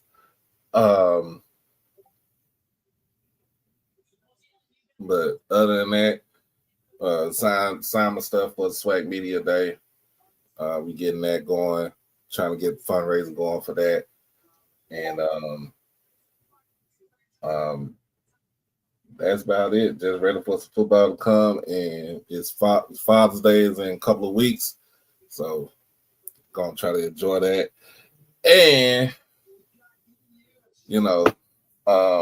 crash out on your kids. It helps. Parents beat your kids out of the penitentiary. It actually helps.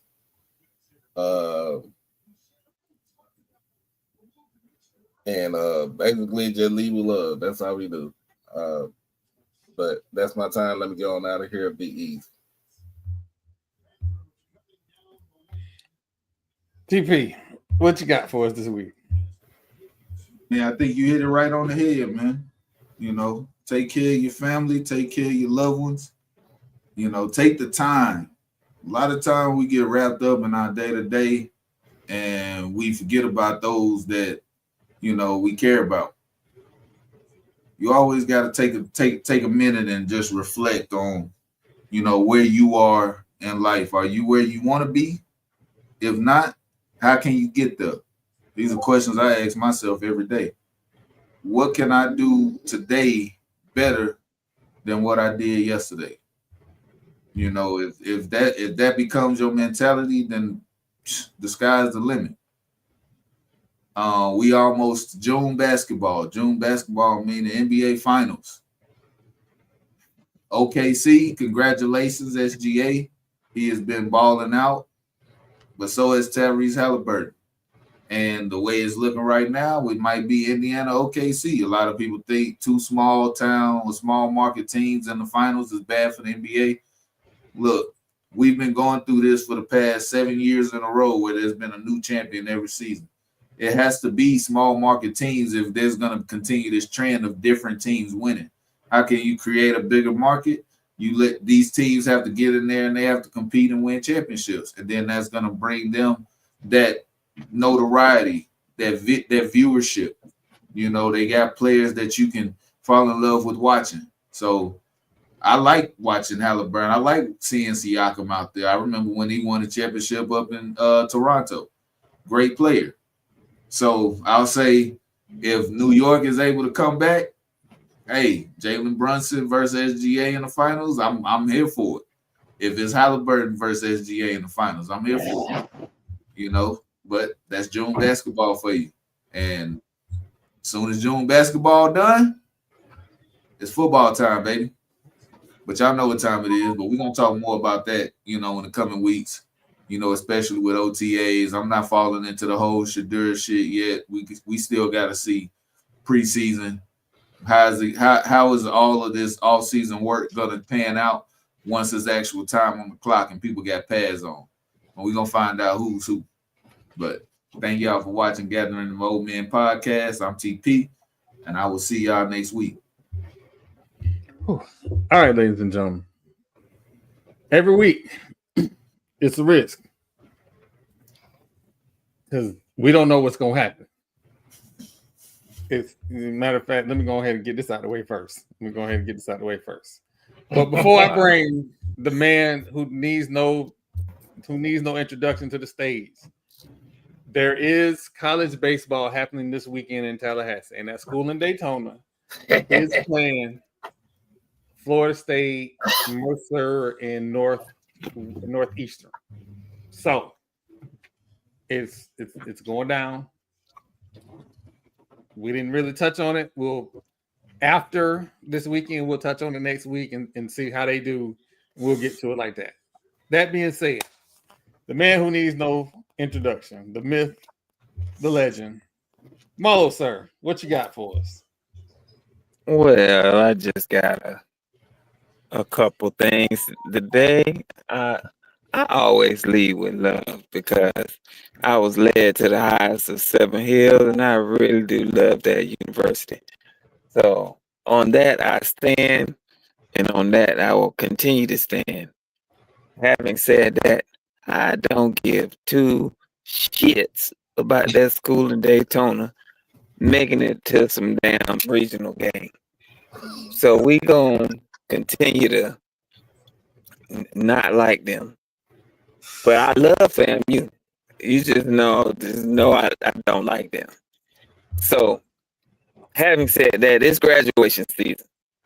I got a bunch of young people entering into this next stage in their life, and they are eyes wide open, hopefully. So I'm gonna encourage y'all to encourage these young people. They have no idea what they are in for. You're gonna have to continue to raise them. It definitely takes a village. It will always take a village. There's no island in the village. So reach out, pull up a young person. You might have to snatch them by the collar sometimes and get them on the right path, but stay involved in them. That's the only way we're going to win, y'all. So I encourage all the graduates to reach for the sky and continue to do great things. This is only the beginning. That's my time. Wishing everybody peace and love. Okay. Again, I want to thank the 101 for stopping by and spending 2 hours with us. Thank you. For myself, TP, Doc Holiday, Marlo, Lord Jamal, he had to leave. He was in Orlando at work. Hopefully he gets over to Tampa for Be Out Day. If you are in the Tampa Bay area and you want to hang out with some cool-ass Rattlers, Be Out Day. There's events tonight, tomorrow night, and Saturday. And Sunday. So come hang with the Rattlers. Good people. And like I always say, ain't nobody ever say they ain't want to hang out with the Rattlers. Never heard it. Great people. Great people. But again, hang out with a Rattler. Go hang out with Spencer Rattler. The other Rattler. That being said, thank y'all for coming. We are out. Oh, man.